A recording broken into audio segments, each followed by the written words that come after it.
Morning, students. So today last topic, income from other sources. See, any income which is not fall under first four heads of income. See, there are five heads of income. Already we discussed income from salary, income from house property, income from business or profession, income from capital gain, income from other sources. So far we did salary, house property, capital gain. Business or profession definitely offline class தான் இருக்குமா, small topicனால ஆன்லைனில் வச்சுருக்கேன் class. Okay,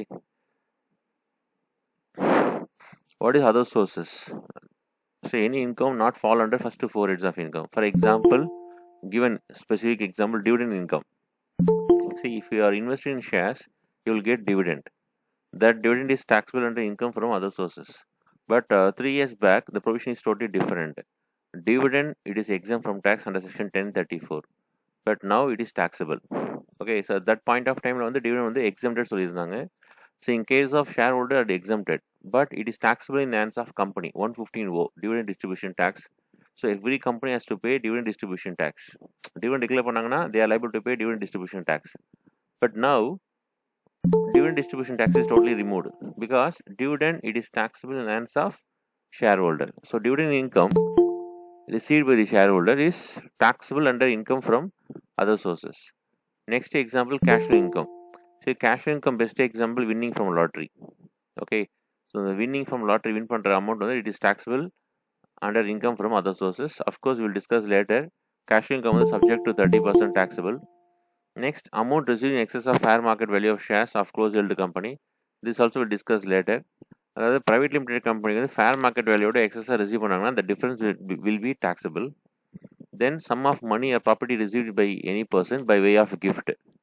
Okay, so property நீங்கள் gift receive பண்ணீங்கன்னா in excess of 50,000, repeat, in excess of 50,000, then it is taxable under income from other sources. And any interest on compensation or enhanced compensation received from the government. See, last class நம்ம capital gain பார்த்தோம். Capital gainல compensation from government. So generally government வந்து கரெக்டான compensation pay பண்ண மாட்டாங்க. Okay, there is a shortage always. So நம்ம என்ன பண்ணோம்னா increase the compensation, we have to suit against the government. Okay, it will take 6 months, 1 year கூட ஆகும். But judgment in favor of assessee most of the case வரும். அது வரும்போது along with interest pay பண்ண சொல்லுவாங்க, along with interest. So that interest on compensation taxable under income from other sources. Of course, compensation received is taxable under income from capital gain. But along with compensation, interest சேர்த்து pay பண்றாங்களா, that interest is taxable under income from other sources. Next, advance forfeited due to failure of negotiation for transfer of capital asset. So this also we discuss. Advance money under section 51, capital gain. Any advance money forfeited on or before 1/4/2014, it should be adjusted with cost of acquisition. And any advance money forfeited on or after 1/4/2014, it is taxable under income from other sources. And the point, okay. Then compensation received by any person in connection with termination of his employment or modification of the terms and conditions related thereto. Suppose உங்களை ஜாப்ல இருந்து remove பண்ணிட்டாங்க அப்படின்னா company has to pay compensation. That compensation is taxable under income from other sources. This is specific example. Other examples, interest on securities. See, suppose நீங்கள் ஷேர்ஸில் invest பண்ணால் will get dividend. இதில் நீங்கள் debentures or bond அதில் invest பண்ணீங்கன்னா you will get interest. That interest is taxable under income from other sources. Then income tax refund. See, income tax refund is not at all income, but interest on income tax refund, interest portion is taxable under income from other sources. Next one, subletting. See, for example, X வந்து let out is property to Y. X let out is property to Y. In turn, Y let out to Z. See, இங்கே real owner யாருன்னா X தான், கரெக்டா? So X வந்து ஒய்க்கு letter பண்ணியிருக்காங்க. So Y வந்து every month எக்ஸுக்கு பே பண்ணுற ரெண்ட் வந்து எக்ஸுக்கு இன்கம் ஃப்ரம் ஹவுஸ் ப்ராப்பர்ட்டியில் டாக்ஸபிள் ஆகும். Because real owner is X. Repeat, X is the real owner. X வந்து ஒய்க்கு லெட்டர் பண்ணியிருக்காங்க. ஸோ ஒய் என்ன பண்ணுவாங்கன்னா மந்த்லி ரெண்ட் பே பண்ணுவாங்க. ஸோ இந்த hands of X it is taxable income from house property. But in turn Y என்ன பண்ணுறாங்கன்னா sublet பண்ணுறாங்க, மேல் வாடகைன்னு சொல்லுவாங்க. In fact sublet to Z. So Z pays some rent to the Y. Here Y is not a owner, thereby any income by way of subletting is taxable under the head income from other sources. That is why here income from subletting. Similarly, salary received by MP and MLA, this already we discussed in the income from salary. Question number 1 la பார்த்தோம். Salary received by MP MLA, it is taxable under income from other sources because there is no employer-employee relationship. Next, interest on bank deposit, of course, and keyman insurance policy. So very important, keyman. See, for example, if you take any organization, அதில் ஒரு important person இருப்பாங்க, keyman. Okay, so the company has to take some insurance policy on him. So Mr. X இருக்காரு, எக்ஸுக்கு வந்து policy எடுக்கிறாங்க company. Okay, keyman policy. Suppose X எங்கேயுமே retire ஆகலை, they are working in எங்கேயுமே கம்பெனி சேஞ்ச் ஆகலை, is working under the same company. Keyman policy வந்து maturity ஆகுது. ரிப்பீட், கீமேன் பாலிசி வந்து மெச்சூரிட்டி ஆகுதுன்னா அந்த கீமேன் வந்து taxable under or taxable in the hands of X under the head income from salary. Because still X in the same company. அந்த money policy ஆகுது. அந்த பாலிசியான மணி வந்து எக்ஸுக்கு டாக்ஸபிள் அண்டர் சேலரி. இது case 1. Case 2, suppose X left the job, X left the organisation, வேலையை விட்டு போயிட்டாரு. கீமேன் இன்சூரன்ஸ் பாலிசி மெச்சூரிட்டி ஆகுதுன்னா it is taxable in the hands of company under the head income from business or profession. Point புரியுதா பாருங்கள். எக்ஸுக்கிட்டே receive பண்ணால் எக்ஸுக்கு வந்து சேலரியில் டேக்ஸ் ஆகும் பிகாஸ் சேம் கம்பெனியில் ஒர்க் பண்ணுறாரு. Meanwhile, before maturity, X left the job. Then the maturity amount will be taxable in the hands of company under that income from business or profession. Suppose third one, X margaya. X வந்து before the policy is dead. Okay. So after the death of the X, the policy will be received by the nominee, that is his spouse. So it is taxable. Repeat, it is taxable under the head income from other sources. It is taxable under the head income from other sources. Logic புரியுதா? So keyman வந்து அந்த particular person receive பண்ண salary. Suppose he left the organization, it is taxable under the income from business profession. Suppose மர்கையா இறந்துட்டாரு அப்படின்னா அவங்களோட legal ஐயா, that is spouse receive பண்ணுவாங்க. அந்த கேஸில் it is taxable under income from other sources. அதுதான் இங்கே keyman insurance received on maturity. Next, income from royalty. இந்த books எழுதுறாங்களா, the royalty income will come under income from other sources. Next, income from letting of plant and machinery on hire. So this is also very important. See, generally plant and machinery நம்ம hire விட்டா, listen carefully, plant and machinery நம்ம let out பண்ணா generally it is taxable under income from business. It is generally taxable under income from business. But in the given case நான் சொல்லியிருக்கேன் பாருங்க, income from letting of plant and machinery on hire. நானே சொல்லிடுறேமா. See, what is over production? Anyone? Over production meaning என்னம்மா?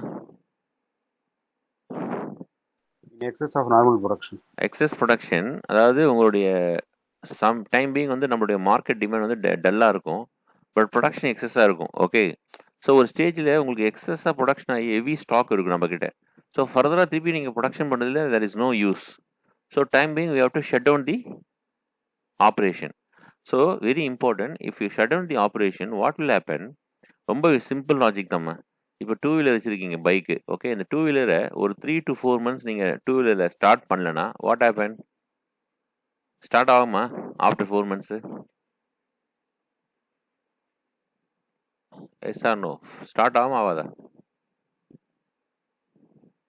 ஒரு 4 months நான் use பண்ணவே இல்லை, வண்டி ஸ்டார்ட் பண்ணால் ஸ்டார்ட் ஆகுமா ஆகாதா? Simple question. என்னம்மா சைலண்டாக இருக்கீங்க? வண்டி இருக்கா? வண்டி ஸ்டார்ட் ஆகாது. கரெக்டா? கரெக்ட். என்ன ரீசன்னா, திருப்பி நம்ம we have to go to the mechanic shed கூட்டிகிட்டு போயிட்டு திருப்பி ஃபர்தராக we have to incur the expenditure. So after 2-வீலருக்கு எப்படின்னா, நாட் ஓன்லி 2-வீலர், எனி ஐட்டம்ஸ், எந்த ஒரு ஐட்டம் நம்ம யூஸ் பண்ணிட்டே இருக்கோம்னா அப்போ தான் அதற்கு வேல்யூ. ஓகே, யூஸ் பண்ணாமல் ஸ்டாப் பண்ணி ஒரு டைம் பீங் அப்புறம் யூஸ் பண்ணிங்கன்னா அது லைஃப் போயிடும். So plant machine same. So in case of over production or excess production, suppose நம்ம டைம் பீங் நம்ம அதை ஷட் டவுன் பண்ணோம்னா what happen? Our machinery will definitely stuck. So என்ன பண்ணுவோம், ப்ரொடக்ஷனும் பண்ணக்கூடாது, அதே டைமில் மிஷினரி ஓடணும். என்ன பண்ணலாம் அப்படின்னா, time being, listen carefully, so your object is not let out plant machinery. For time being you are let out the plant machinery for the purpose of working condition. அந்த ஒர்க்கிங் கண்டிஷனுக்காக நம்ம let out பண்ணுறோம். Okay, அந்த income வந்து it is taxable income from other sources. Logic புரியுதா? Your main object is not let out of plant machinery. For time being survey பண்ணுறதுக்காக அந்த plant machinery let out பண்ணுறோம். அப்போ any income from that plant machinery let out வந்து taxable income from other sources, not from the business. Sometimes வந்து machinery வந்து நம்ம அப்படியே கொண்டு போக முடியாது. Okay, it is embedded to the earth.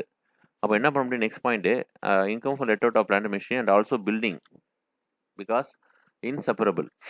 பில்டிங்லேருந்து அந்த மிஷினரியை கொண்டு வர முடியாது. ஸோ அப்போ என்ன பண்ணால் along with building let out பண்ணுவாங்க. That is also taxable and income from other sources. And next income from vacant land. இது best example for Guru Nanak college நீங்கள் பார்த்துருப்பீங்க. குருநானக் காலேஜில் ஃப்ரண்ட்டில் வந்து 2-3 கிரவுண்ட்ஸ் இருக்கும். அதில் ஏ கிரவுண்டு வெரி இம்பார்ட்டன்ட் கிரவுண்ட் இருக்கும். ஸோ அதில் வந்து இன்டர்நேஷ்னல் பிளேயர்ஸ்லாம் வந்து ஆடி இருக்காங்க.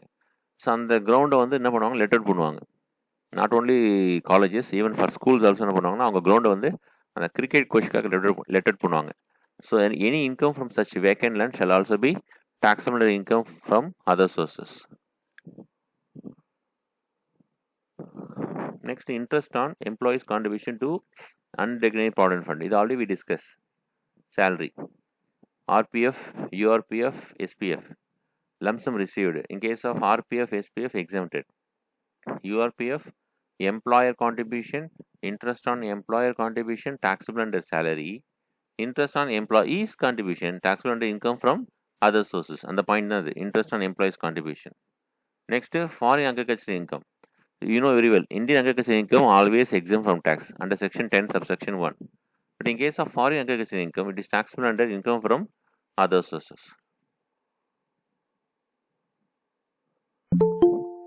Next, family pension received by the family members of deceased employees. So இப்போ எக்ஸ் இருக்காங்க, ஒர்க் பண்ணிட்டு இருக்காரு. X all of a sudden இறந்துட்டாங்க, இல்லை எக்ஸ் பென்ஷன் ரிசீவ் பண்ணுறாரு. இறந்துட்டாங்கன்னா அந்த பென்ஷன் நெக்ஸ்ட் யார் ரிசீவ் பண்ணுவாங்கன்னா அவங்க ஸ்பௌஸ் ஆர் நாமினி. ஸோ அந்த பென்ஷன் வந்து it is taxable under income from other sources. Suppose if X receive பண்ணார்னா பென்ஷன், எக்ஸுக்கு வந்து it is taxable under income from salary. X after death of X it is taxable in the hands of spouse under the head income from other sources. Next, director sitting fees. See, very very important, every company has to conduct minimum 4 board meeting. 1 year நீங்கள் வந்து பார்த்தீங்கன்னா every public company has to conduct board meeting once in 3 months. அப்படின்னா early 4 meeting கண்டிப்பாக conduct பண்ணி ஆகணும். அதுக்கு வந்து sitting fees pay பண்ணுவாங்க. That sitting fees taxable under income from other sources. And last point, very important, income from undisclosed source. சரி, what is undisclose source? Very simple. நீங்கள் என்ன சொல்கிறது, hear about the income tax raid, இப்போ கூட latest நேற்று கூட raid பண்ணியிருக்காங்க IAS and அவங்க. ஸோ ஆல்மோஸ்ட் 4 crores வந்து இது சீஸ் பண்ணியிருக்காங்க, 4 crore. ஓகே, அதாவது ஒரு அன்எக்ஸ்பிளைன்டு இன்வெஸ்ட்மெண்ட்டு அண்ட் உங்கள்கிட்ட ப்ராப்பர்ட்டி இருக்குது. Okay, all of a sudden வந்து இன்கம் டேக்ஸ் ரைடு வராங்க. ரைடு வரும்போது பார்த்தீங்கன்னா கிட்டத்தட்ட ஒரு 2 crores உங்ககிட்ட எக்ஸ்பிளனேஷனே கிடையாது. அப்போ என்ன அர்த்தம்? அது black money. Okay, so that black money is taxable under income from other sources. You know very well, very important, black money almost 78% taxable. நீங்கள் ஏதாவது நாங்கள் ஃபியூச்சரில் நீங்கள் இன்கம் ஏர்ன் பண்ணி நீங்கள் டிஸ்க்ளோஸ் பண்ணாமல் வச்சுருந்தீங்கன்னா, அன்டிஸ்க்ளோஸ்னா என்ன அர்த்தம்? பிளாக் மணின்னு அர்த்தம். டிஸ்க்ளோஸ்னா அக்கௌண்ட் பண்ணியாச்சு, அன்அக்கௌண்டட் மணின்னு பேசிகிட்டு இருக்கான். அன்அக்கௌண்டட் மணி வந்து it is taxable up to almost 78%. So ஃபியூச்சரில் நீங்கள் இன்கம் ஏர்ன் பண்ணால் better to pay tax. Because நீங்களாக வாலண்டியராக பண்ணால் 40% தான் டேக்ஸு. அவங்களா பிடிச்சாங்கன்னா கிட்டத்தட்ட ஆல்மோஸ்ட் 78 to 80%. 78 ரவுண்டாக 80% போயிடும். ஸோ இப்போ நீங்கள் 2 crores பிளாக் மணி வச்சுருந்தீங்கன்னா 1.6 crore கவர்மெண்ட் எடுத்துப்பாங்க, உங்களுக்கு 40 lakhs தான் கொடுப்பாங்க. ஸோ பெட்டர் நம்ம என்ன பண்ணலாம், அந்த 2 crores 40%, 80 lakhs நம்ம டேக்ஸ் பே பண்ணிட்டா 1.2 crores நம்ம கையில் இருக்கும். பட் என்ன தான் நம்ம இப்படி பேசினாலும் உங்களுக்கு அந்த ப்ராக்டிக்கல் வரும்போது டெஃபினட்டாக யாருமே ஃபாலோ பண்ண மாட்டாங்க, டெஃபினட்டாக யாருமே டேக்ஸ் பே பண்ண மாட்டாங்க. ஓகே, ஸோ டேக்ஸ் பே பண்ணுறது safe. Next, cash flow income. Winning from lottery, crossword puzzles, races including horse races, card games and other game of any sort or from gambling or betting of any form of nature. So இதெல்லாமே வந்து cash income. Okay, even for Bigg Boss, இப்போ Bigg பாஸ்னு ஒரு programme போயிட்டு இருக்கு விஜய் டிவியில். அந்த big pass கூட பார்த்தீங்கன்னா அது கேஷ் இன்கம் தான். இந்த ஃபைனலாக வின் பண்ணுற அமௌண்ட் வந்து 30% goes to government. Okay, TDS. So இந்த above income or taxed at flat rate of 30%. Chapter 6A deductions are not available. See, எக்ஸாமில் லிசன் கேர்ஃபுல்லி எப்படி நீங்கள் ப்ரெசென்ட் பண்ணுவீங்கன்னா, there are 5 heads of income. Okay, salary, house property, business, capital gain, other sources. இந்த 5 heads add பண்ணிங்கன்னா உங்களுடைய gross total income வரும். Repeat, gross total income. Sir that is any savings பண்ண முடியுமா sir? Yes. Tax எப்படி avoid பண்ணலான்னா, section 80, அதாவது chapter 6A deductions கொடுத்துருப்பாங்க. Section 80C to 80U. There are many deductions, almost ஒரு 15 to 20 டிடக்ஷன்ஸ் இருக்கும். அந்த டிடக்ஷன்ஸை கேஷுவல் இன்கத்துக்கு உங்களால் அட்ஜஸ்ட் பண்ண முடியாது. ஃபார் எக்ஸாம்பிள், உங்களுக்கு only one source of income, that is winning from lottery. இந்த 1 yearல உங்களுக்கு ஒன்லி லாட்ரி இன்கம் மட்டும்தான் இருக்குது, 10 lakhs. அந்த 10 lakhஸில் டிடக்ஷன்ஸ் நீங்கள் இன்வெஸ்ட் பண்ணியிருப்பீங்க, like LIC or housing loan something. Okay, nothing to claim because casual income fully taxable. உங்களால் deductions claim பண்ண முடியாது. ரிப்பீட் பண்ணுறேன், deductions you are not eligible against casual income. Okay, so chapter 6A deductions are not available in case of casual income. And one more thing, basic exemption also not available because up to 2,50,000 nil. Correct? Senior citizen 3 lakhs, very senior citizen 5 lakhs. But in case of cash income, there is no minimum, that is there is no basic exemption. Okay, so for 10 lakhs, you are winning from lottery win panningina, 10 lakhs or 30%, you are liable to pay 3 lakhs. Repeat, full or taxable. Basic exemptions not available for cash income. And one more thing, expenditure incurred for earning such income is not allowed as deduction. For example, இந்த 10 lakhs உங்களுக்கு winning from lottery win பண்ணியிருக்கீங்க. அந்த winning from lotteryக்கு you are spending almost 2 lakhs purchase of lottery ticket. Lottery ticket வாங்குறோம்ல, அது expense purchase. Whether 10 lakhs minus 2 lakhs, balance 8 lakhsக்கு நான் 30% pay பண்ணலாமான்னு answer is no. Any expenses incurred for earning cash income is not allowed as deduction. So ஒரு cash income earn பண்ணுறதுக்காக நீங்கள் ஏதாவது expense spend பண்ணிங்கன்னா அது எக்ஸ்பென்ஸாக கிளைம் பண்ண முடியாது. Clear? Next, no loss can be set off against cash income. சரி, உங்களுக்கு இந்த 5 heads ஆஃப் இன்கம் அப்புறம் செட் ஆஃப்னு ஒரு டாபிக் இருக்குது, set off and carry forward. What is set off? ஏதாவது ஒரு ஹெட் ஆஃப் இன்கமில் லாஸ் வந்துடுதுன்னா அந்த லாஸை நீங்கள் அதர் ஹெட்டில் அட்ஜஸ்ட் பண்ணலாம். அது வில் டிஸ்கஸ் லேட்டர். அதில் சப்போஸ் உங்களுக்கு ஹவுஸ் ப்ராப்பர்ட்டி லாஸ் வருதுன்னா அந்த லாஸை கேஷுவல் இன்கம் இருக்குது, கேஷுவல் இன்கமில் அட்ஜஸ்ட் பண்ணலாமா அப்படின்னா no way. So no loss can be set off against casual income. Then out to gross up if net winnings given. சரி, சம்டைம்ஸ் வந்து சம்மில் வந்து பார்த்தீங்கன்னா வின்னிங் ஃப்ரம் லாட்ரி கொடுப்பாங்க, வின்னிங் ஃப்ரம் லாட்ரி ரிசீவ்டும் கொடுப்பாங்க. ரெண்டுத்துக்கு டிஃப்ரென்ஸ் நல்லா கவனிங்க. வின்னிங் ஃப்ரம் லாட்ரினா கிராஸ், வின்னிங் ஃப்ரம் லாட்ரி ரிசீவ்டுனா நெட்டு. ஏன்னா ஆஃப்டர் TDS தான் உங்கள்கிட்ட வந்திருக்கு. அப்போ அது அவுட் டு கிராஸ் அப் அப்படின்னா net amount received divide by 70%. For example, winning from lottery 56,000. Repeat, winning from lottery 56,000. அப்போ அதோட ஒரிஜினல் வேல்யூ என்ன, கிராஸ் அப் வேல்யூ என்னன்னா net amount receive, that is 56,000 divide by 70% equal to 80,000. So winning from lottery 80,000, out of 80ல் 30% tax பிடிச்சிட்டாங்க, balance 56 தான் நம்ம receive பண்ணியிருக்கோம். That's all. Any doubt? Next, important points. Income under this head is to be computed according to the method of accounting. Then deductions, very important. Deduction in respect of dividends or income from unit of mutual fund. See, நான் சொன்னல dividend வந்து taxable. Of course it is taxable. But other deductions இருக்கா சார்னா இருக்கு. Yes. Actual interest expenditure or 20% of dividend income, whichever is less, shall be allowed as deduction. அதுனா sir actual interest ரொம்ப simple. See, you are investing in shares. Repeat, you are investing in shares. But you are not investing your own fund. You are already borrowed. So நீங்கள் ஒரு loan மாதிரி borrow பண்ணி அதை நீங்கள் ஷேர்ஸில் invest பண்ணுறீங்க. Repeat, loan மாதிரி borrow பண்ணி அதை ஷேர்ஸில் இன்வெஸ்ட் பண்ணுறீங்க. For that you are paying interest. For example, interest is 3 lakhs. Repeat, interest நீங்கள் பே பண்ணது 3 lakhs. டிவிடெண்ட் இன்கம் ரிசீவ் பண்ணது 12 lakhs. டிவிடெண்ட் இன்கம் ரிசீவ் பண்ணது 12 lakhs. ஸோ இந்த 12 lakhஸில் நீங்கள் என்ன டிடக்ஷன் கிளைம் பண்ணலாம் அப்படின்னா actual interest 3 lakhs or 20% of dividend income. So 12 lakhஸில் 20% 2,40,000. ஸோ எய்தர் 2,40,000 or 3,00,000 என்ன பண்ணும், which ever is less. So 2,40,000 you can claim as deduction. So out of 12 lakhs, 2,40,000 is exempted. Balance 9,60,000 taxable. Any doubt? Repeat. Deduction respect of dividend income பொறுத்த வரைக்கும் actual interest or 20% of dividend. உடனே நீ கேட்கலாம், sir suppose நான் இன்ட்ரெஸ்டே பே பண்ணல sir, நான் எவ்வளோ sir claim பண்ணலாம்? Nothing, zero. எப்படி? Actual interest zero, 20% of dividend income, which ever is less, ஜீரோ. That's all. ஸோ நீங்கள் உங்கள் ஓன் ஃபண்ட்ஸ் இன்வெஸ்ட் பண்ணிங்கன்னா இந்த ப்ரொவிஷன் வேஸ்ட். நீங்கள் லோன் பாரோ பண்ணி இன்வெஸ்ட் பண்ணுறீங்க அப்படின்னா ஃபார் தட் இன்ட்ரெஸ்ட் நீங்கள் பே பண்ணுவீங்க. Actually interest or 20% of dividend income which ever is less you can claim as deduction. எஸ்மா. நெக்ஸ்ட்டு நான் கொஞ்சம் எக்ஸ்பிளைன் பண்ணல, அன்எக்ஸ்பிளைன்டு மணி. அந்த point unexplained cash credit or unexplained investment or unexplained expenditure shall be taxable at the rate of 60% plus surcharge 25%.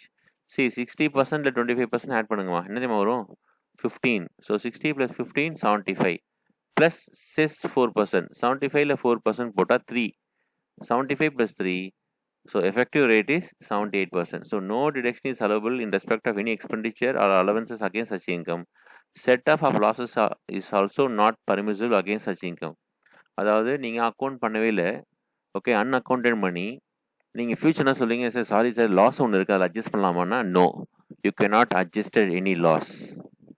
And similarly sir இதுக்கு நான் இந்த income earn பண்ணுறதுக்கு நான் எக்ஸ்பெண்டிச்சர் இன்கம் பண்ணியிருக்கேன், அதை அட்ஜஸ்ட் பண்ணலாமான்னா நோ. அதெல்லாம் எப்போ நீங்கள் பண்ணியிருக்கணும் தெரியுமா? நீங்கள் அமௌண்ட்டை டிஸ்க்ளோஸ் பண்ணியிருக்கணும். ஸோ இன்கம் டேக்ஸ் ரிட்டர்ன் நீங்கள் ஃபைல் பண்ணும்போது these are my income, so income minus expenditure net income நம்ம காட்டியிருந்தால் பிரச்சனை இல்லை. நீங்கள் அதை டிஸ்க்ளோஸ் பண்ணல, your unexplained investment unexplained cash credits nothing but நீங்கள் அக்கௌண்ட்லேயே பண்ணல, அன்அக்கௌண்டட் மணி. ஸோ எனி அன்அக்கௌண்டட் மணி கவர்மெண்ட் உங்களை வந்து ரைட் பண்ணி எடுத்துட்டாங்கன்னா உங்களால் என்ன எக்ஸ்ப்ளனேஷன் கொடுத்தாலும் waste. You are liable to pay 78%. So எனக்கு வந்து இந்த எக்ஸ்பெண்டிச்சர் இருக்குது, நான் இது மாதிரி இந்த லாஸ் வச்சுருக்கேன், அட்ஜஸ்ட் பண்ணலாமான்னா answer is no, you can not adjust. Okay, எப்போ நீங்கள் அட்ஜஸ்ட் பண்ணலாம்னா நீங்கள் அக்கௌண்ட்டில் இருந்தீங்கன்னா ஆஃப்கோர்ஸ் நீங்கள் அக்கௌண்ட் பண்ணியிருந்தீங்கன்னா இன்கம் அட்ஜஸ்ட் பண்ணலாம். நீங்கள் அக்கௌண்ட்டே பண்ணலையே, அப்போ எப்படி அட்ஜஸ்ட் பண்ண முடியும்? லாஜிக் புரியுதா? So 78% is taxable. Next family pension. சரி, as far as family pension is concern, சொன்னால் இல்லை ஹஸ்பண்ட் இறந்துட்டாங்க, ஒய்ஃப் ரிசீவ் பண்ணுறாங்கன்னா ஏதாவது டிடக்ஷன்ஸ் இருக்கான்னா yes. 15,000 or 1/3 of pension received which ever is less. Repeat, 15,000 or 1/3 of pension received which ever is less. For example, sir நான் pension வந்து 4,000 per month sir. So 4,000 into 12, 48,000. 1/3 of 48, 16,000 or 15,000, whichever is less, 15. 48 minus 15, 33,000 taxable. Clear? Doubt? Next, family pension received by widow of member of armed forces where the death of the members has occurred in the course of operation duty is exempt from tax under section 10 subsection 19. Any ex gratia received by widow is also exempted as per circular issued by the CBDT, Central Board of Direct Taxation. See, Central Board of Direct Taxation says, see, நீங்கள் very இம்பார்ட்டன்ட்னா இப்போ army officers பார்த்தீங்கன்னா டிஃபென்ஸில் வந்து due to operational duties work பண்ணுற போது ஏதாவது இறந்துட்டாங்க அப்படின்னா அவங்களுடைய பென்ஷன் ஃபுல்லி எக்ஸம்டட் இந்த course of operational duty. So ஒர்க்கில் இருக்கணும். சப்போஸ் ஹாலிடேக்காக வீட்டுக்கு வராங்க, அங்கே வரும்போது அந்த 2 months ஹாலிடேயில் ஆக்சிடென்ட் ஆகிடுது, இறந்துட்டாங்கன்னா you are not eligible. That is வர பென்ஷன் வந்து இட் இஸ் டாக்ஸபிள். எப்போ எக்ஸம்டட்னா நீங்கள் ஒர்க் பண்ணுற இடத்துல சம்திங் ஹேப்பன், ஓகே, டெத் ஆகிட்டாங்கன்னா then it is exempted. And also ex gratia, இந்த கிராஜுவிட்டி அதெல்லாம் இருக்குல்ல, retirement benefits, every thing should be exempted. Doubt? Next, family pension received by any member of the family of an individual who has been awarded Paramveer Chakra or Veer Chakra or Mahavir Chakra gallantry awards is exempt under section 10 subsection 18. So the Paramveer Chakra, Veer Chakra, Mahavir Chakra receive பண்ற பர்சனோட அவங்களோட family மெம்பர்ஸாக pension receive பண்ணாங்கன்னா that is also exempt under section 10-18. இந்த அவார்ட்லாம் யாருக்கு தருவாங்கன்னா அந்த கர்னல்னு சொல்லுவாங்க, officer கிரேடில் இருக்கவங்களுக்கு தான் இந்த அவார்ட்லாம் தருவாங்க. ஓகே, ஃபார் எக்ஸாம்பிள் அபினவ்னு நினைக்கிறேன், ஒரு 3-4 years பேக் வந்து ஒரு வாரில் வந்து நம்ம இந்தியாவிலேருந்து அங்கே ஊந்துட்டாங்க, பாகிஸ்தானில் போயிட்டார். ஓகே, அப்படியே அடித்து அது டிவிலாம் வந்தது. In fact I think Chennai Tamil Nadu base தான் அவர். அவருக்கு வந்து இப்போ லாஸ்ட் இயர் இது கொடுத்தாங்க. ஐ திங்க் ஃபாரம் வீர் சக்கரா கொடுத்தாங்க அவார்டு. ஸோ அவங்க ஃபேமிலி மெம்பர்ஸ் வந்து பென்ஷன் ரிசீவ் பண்ணாங்கன்னா it is exempt from tax. Okay. And next, interest on post office savings account, very important. So you have suppose post office account நீங்கள் வச்சுருந்தீங்கன்னா any interest savings பேங்க்கில் interest இருந்தால் up to 3,500 exempted. Sir நான் account வச்சுருக்கேன், but அம்மாவோட joint account அப்பாவோட joint அக்கௌண்ட்னா don't worry, 7,000 rupees exempted. In case of individual account, 3,500. In case of joint account, 7,000 rupees. It is exempted under section 10 subsection 15. Similarly, interest on public provident fund also exempted under section 10 subsection 11. Public provident fund la interest receive பண்ணா fully exempted under section 10-11. Post office இருந்தா 10-15 ல 3,500 for single account, joint account 7,000 rupees. Okay. Next, deductions not allowed. Any personal expenditure of the assessee, personal expense you cannot claim. And similarly, any payment exceeding 10,000 by way of cash or bearer check. இது நம்ம business ஆப்ஷனில் will discuss. எந்த ஒரு பேமெண்ட்டுமே above 10,000 நீங்கள் கேஷாக pay பண்ணிங்கன்னா you cannot claim as deduction. And similarly any payment to resident without TDS அப்படின்னா 30% will be டிஸ்அலோடு. Suppose இது நான் ரெசிடென்ட் இருந்தால் 100% will be disallowed. Any salary or interest which is payable outside India, அதான் சொல்லியிருக்கேன், without டிடிஎஸ்னா 100% disallowed. Any expenditure in connection with income by way of earnings from lottery races, ஏதாவது சொன்னல, ஒரு cash income earn பண்ணுறதுக்காக நீங்கள் expense எதாவது incur பண்ணிங்கன்னா you cannot claim. Any doubts? செம்ம எக்ஸ்பிளைன் பண்ணுறேன். Problem number 1 is or ordinary resident furnish the following details for the assessment year 2023. Aggregate income in India 75,000. You know very well, aggregate income in India exempted, 10 subsection 1. Aggregate income in Sri Lanka, of course it is taxable other sources. Income from vacant land taxable. Rent received on subletting 3,75,000. For that rent payable for subletting house வந்து 1,50,000. Maintenance expenses 12,000. Both this item deduct பண்ணலாம். Interest on deposit with nationalized bank 10,000.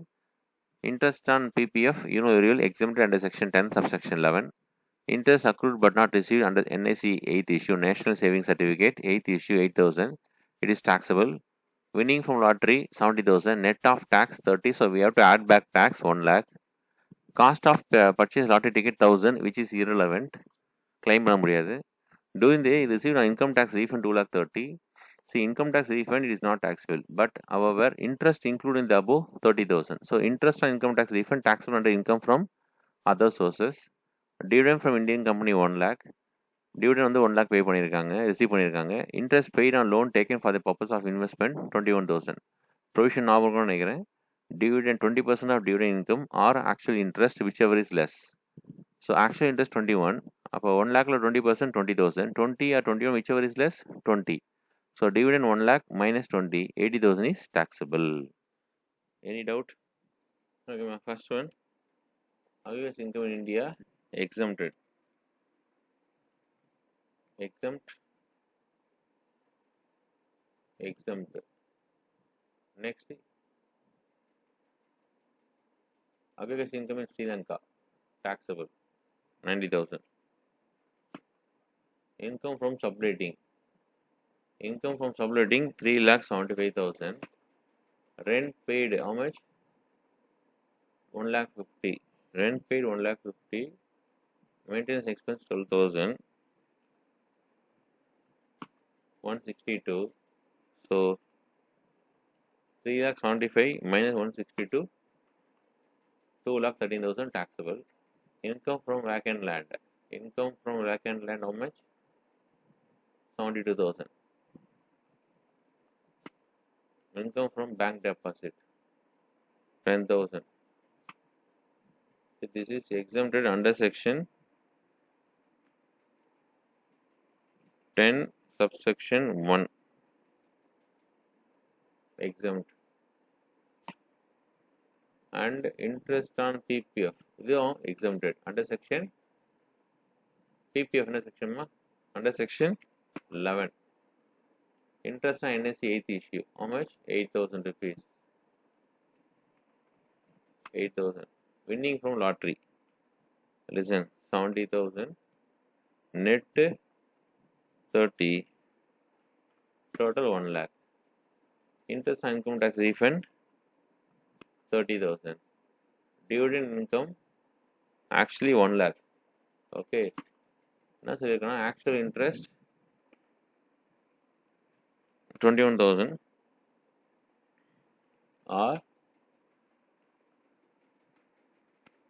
20% of 1 lakh, whichever is less.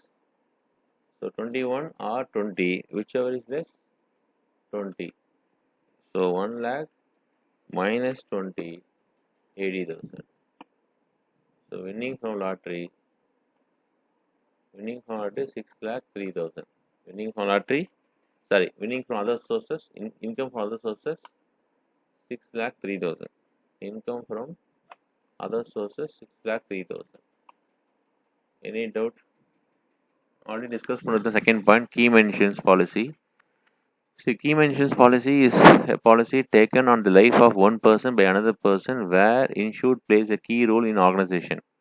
The relationship between the two persons may be that of employee or that of principal agent.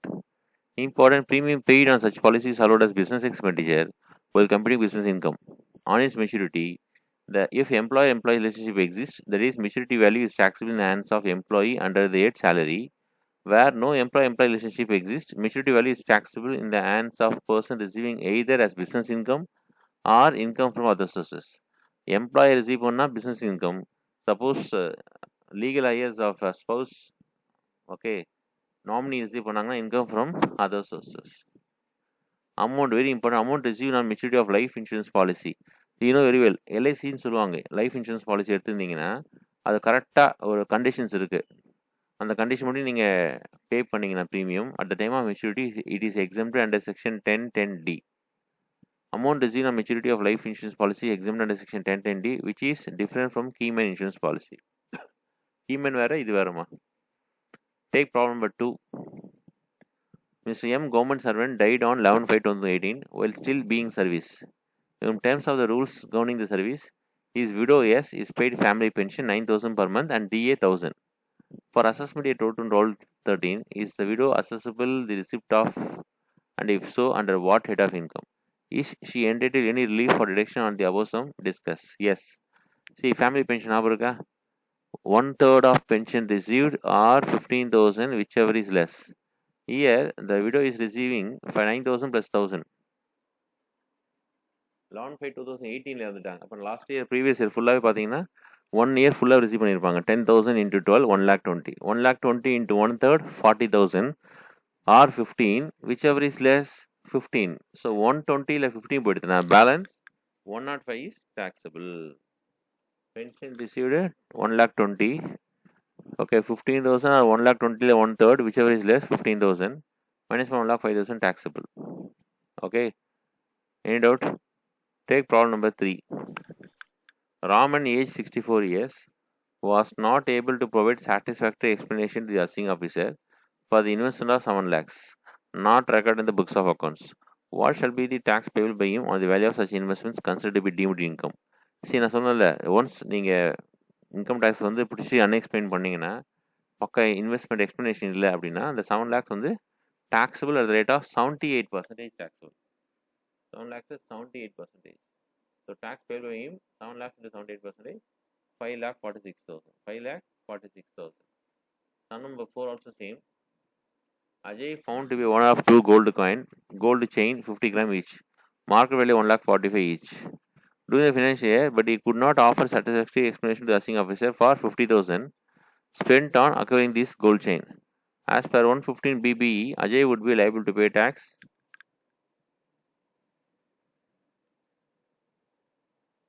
See, unexplained money tax is 78%. Tax payable by him 2,40,000 into 78%, 1,87,000, 200. 1,40,000, 1,45,000, 2,90,000. Okay, but he could offer satisfactory explanation to the assessing officer only 50,000 தான் ஒரு satisfactory explanation கொடுத்துருக்காரு. Only 15,000 rupees. What about balance? 145 into 2, 2,90,000. Out of 290, 50,000 explanation is okay. What about balance 2,40,000? And the 2,40,000 தான் 78% taxable. 2,40,000 into 78%, 1,87,200 taxable. Clear? Doubt? Next. Problem number 5. Amit, a captain in Indian Army, was killed in Kargil border during war. The widow of Amit was paid ex gratia payment of 8 lakhs in March 2022. Besides the family pension during the year, 10,000 per month. She wants to know about the taxability of both the receipt.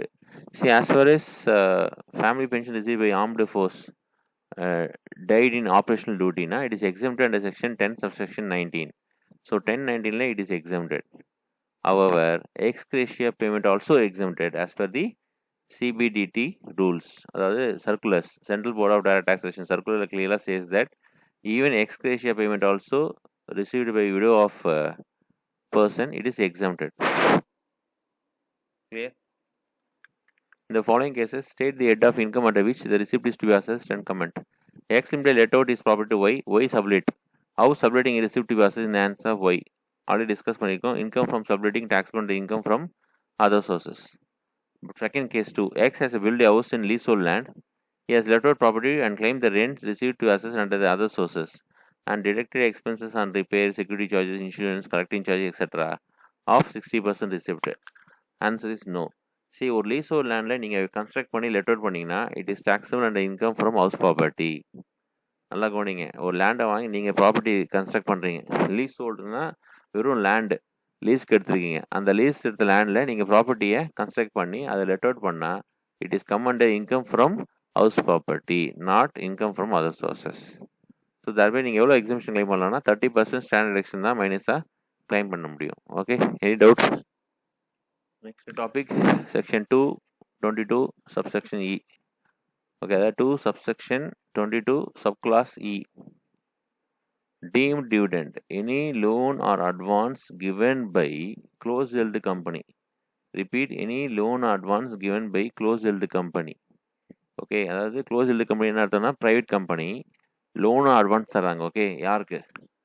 To its shareholder who beneficially owns at least 10% equity capital in the company, employees company, or to any other person for the benefit of such shareholder, or to any other concern where such shareholder owns substantial interest in addition 10% shares in the shareholding in the company. புரியல sir? First case வந்து இப்போ ஒன்றும் இல்லை, நீங்கள் ஒரு கம்பெனியில் இருக்கீங்க, நீங்கள் ஒரு shareholder, X private limited is there. So நீங்கள் என்ன பண்ணுறீங்க, அந்த கம்பெனியில் இருக்கிற ஷேர்ஸில் 10% ஷேர்ஸ்க்கு மேலே நீங்கள் வச்சுருக்கீங்க. ஃபார் எக்ஸாம்பிள் 12% வச்சுக்கலாம். எக்ஸாம்பிள் அட்லீஸ்ட் 10% சொல்லியிருக்கேன் ப்ரொவிஷனில், நான் ஜஸ்ட் எக்ஸாம்பிள் 12% எடுத்துக்கிறேன். Okay, you have 12% holding shares private limited company. அந்த ப்ரைவேட் கம்பெனி உங்களுக்கு லோன் தராங்க. லிசன், லோன் ஃபார் எக்ஸாம்பிள் ஒரு 5 lakhs லோன் தராங்க. அந்த 5 lakhs loan is treated as deemed dividend. It is taxable under income from other sources. Okay, நீங்கள் loan தான் வாங்குறீங்க. Okay, but it is treated as deemed dividend and taxable under income from other sources. So entire 5 lakhs taxable சார்னா இல்லை. அந்த line படிங்க next, அந்த சிக்கு அப்புறம் பாருங்கள். Then such loan or advances shall be deemed to be dividend in the hands of shareholder to the extent of accumulated profit of the company. Sir அப்படின்னா meaning என்ன சார்? சரி, நான் சொன்ன எக்ஸாம்பிள் 5 lakhs லோன் தரேன்னு சொல்லியிருக்காங்க. 5 lakhs loan தராங்க. Okay, accumulated ப்ராஃபிட்னா free resource. Accumulated profit வந்து அங்கே 3 lakhs தான் இருக்குது. For example repeat, accumulated profit 3 lakhs தான் கம்பெனியில் இருக்குது. But you are receiving 5 lakhs அப்படின்னா 5 lakhs இஸ் நாட் taxable. என்ன சார் சொல்கிறீங்க? To the extent of accumulated profit, that is 3 lakhs taxable. Doubt இருக்கா? புரியுதா? லோன் 5 lakhs வாங்குறீங்க, ஆனால் அக்குமுலேட்டட் ப்ராஃபிட் 3 lakhs தான் இருக்குன்னா to the extent of accumulated profit தான் taxable. Any doubt? Yes or no? Okay, suppose நீங்கள் டிவிடெண்ட் வந்து 2 lakhs receive பண்ணுறீங்க. சப்போஸ் நீங்கள் டிவிடெண்டு 2 lakhs ரிசீவ் பண்ணுறீங்க ஃபார் எக்ஸாம்பிள். அப்போ என்ன பண்ணுவீங்க? 2 lakhs or 3 lakhs, which ever is less. 2 lakhs தான் taxable. 2 lakhs தான் taxable. லாஜிக் புரியுதா? தென் அதாவது any loan or given, it is not all conditions, எல்லாமே R condition. R கண்டிஷன்னா either R, ஏதாவது ஒரு கண்டிஷன் சாட்டிஸ்ஃபைனா ஓகே. ஃபஸ்ட்டு கேஸில் 10% ஈக்விட்டி ஷேர்ஸ் வச்சுருக்கீங்க, உங்களுக்கு லோன் வாங்குறீங்க. செகண்ட் கேஸில் என்னென்னா கம்பெனி வந்து உங்களுக்கு லோன் தரல, நல்லா கவனிங்க, டு எனி அதர் பர்சன். ஆனால் யாருக்கும் தராங்கன்னா யாருக்கு தராங்க? உங்கள் பிரதர் சிஸ்டருக்கு தராங்க. For example, to any other person for the benefit of such shareholder. சரி, டேரெக்டாக கொடுத்தா தானே டேக்ஸபிள். ஸோ நான் இன்டெரக்டாக கொடுக்குறேன்னு சொன்னாலும் அதுவும் டேக்ஸபிள் தான்.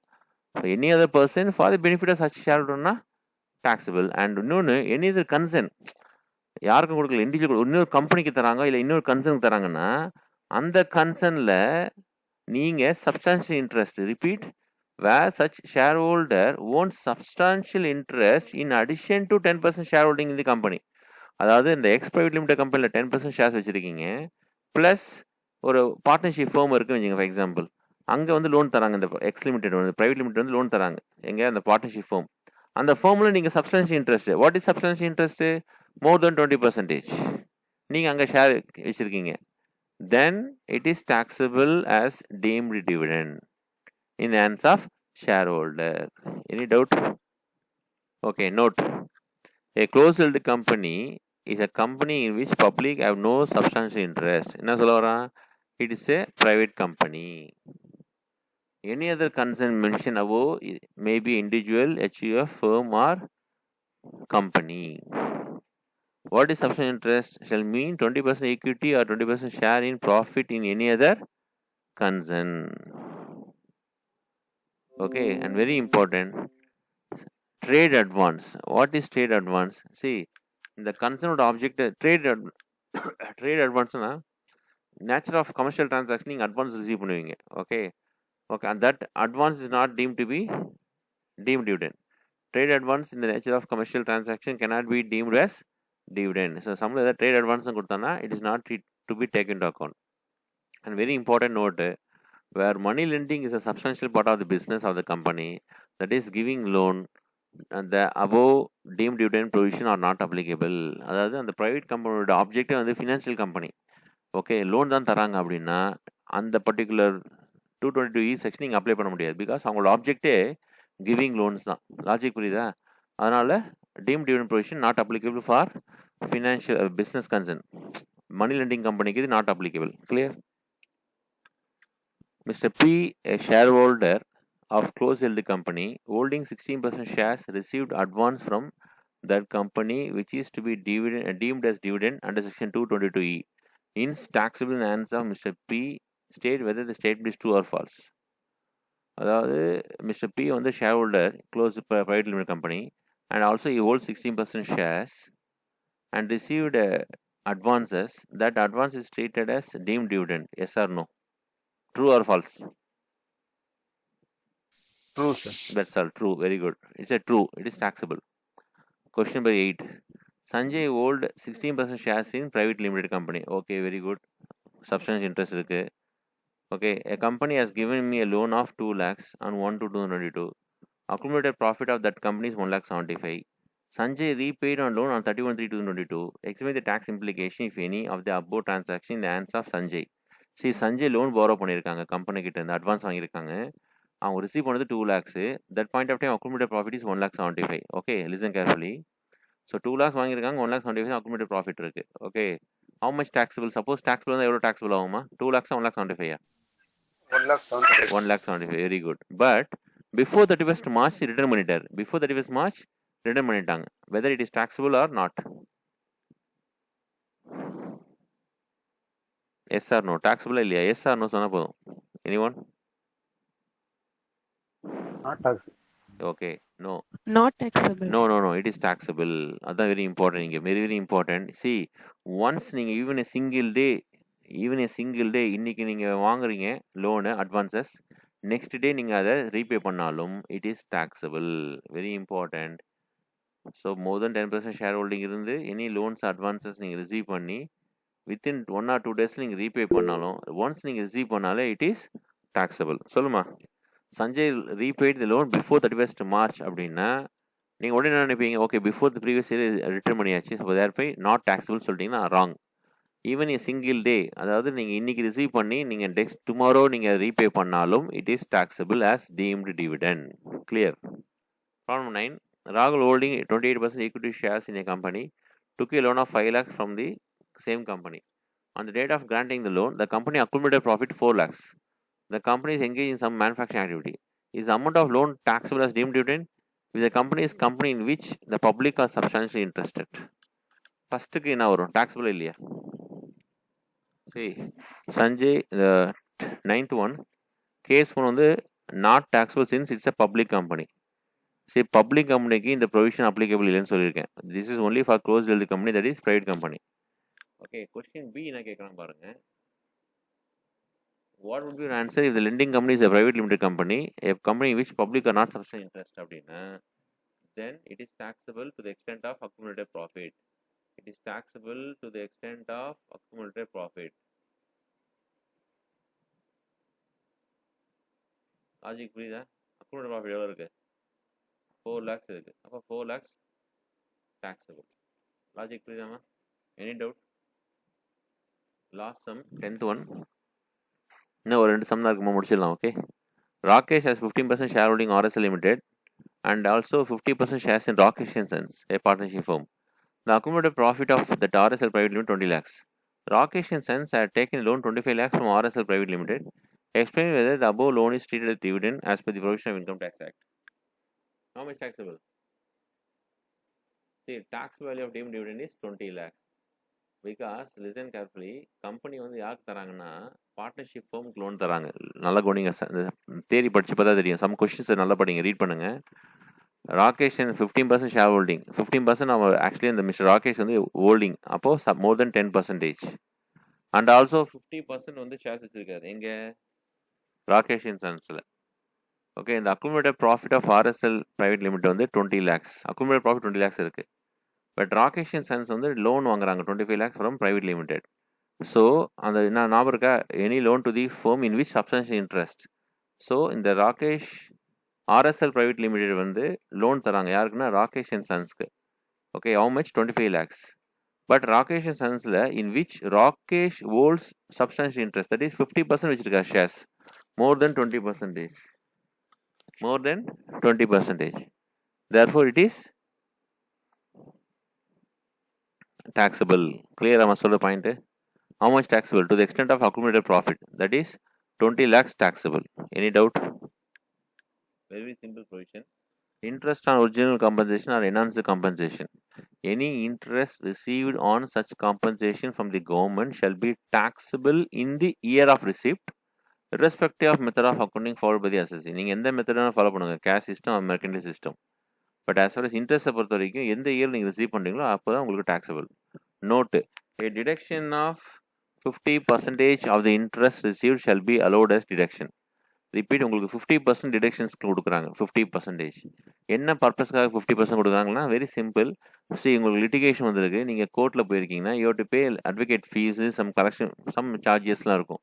ஸோ அதனால என்ன, நீங்கள் எனி இன்ட்ரெஸ்ட் ரிசீவ்டு அதில் ஃப்ளாட்டாக 50% மைனஸ் பண்ணால் balance taxable under income from other sources. Any doubt? Sum number 11. The land of Mr. Ganesh was acquired by National Highway Authority of India in the year 2018. Since then, the litigation was going on for enhancement of compensation. The issue was resolved on 11/12/2021 and the court ordered finally to make the payment to Ganesh of the enhanced compensation and the following amount for interest on such enhanced compensation. 1819 1,15,000, 1920 2,26,000, 2021 3,25,000 and 2122 2,14,000 அப்படின்னு கொடுத்துருக்காங்க. Explain the provisions of the act and also work out the amount of interest and the assessment year in which the same shall be taxed ன்னு கேட்குறாங்க. Receive compensation 1819 எவ்வளோ receive பண்ணுறாங்க? 1718. how much receive? Sorry, 1819, not 1718. இல்லை, இது இருக்குல்ல, இது அப்படியே copy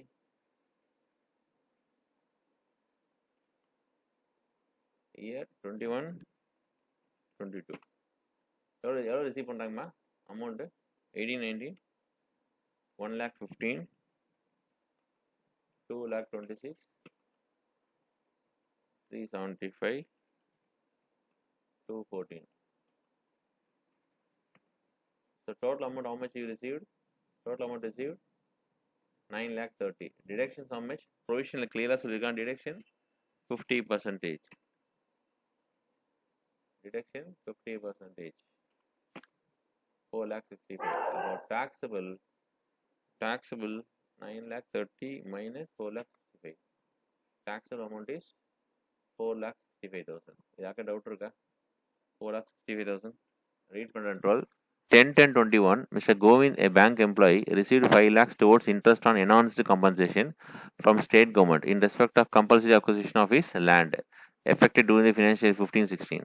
Out of this interest, 1,50,000 related to the previous year 16-17, 1,65,000 related to the previous year 17-18, 1,85,000 related to the previous year 18-19.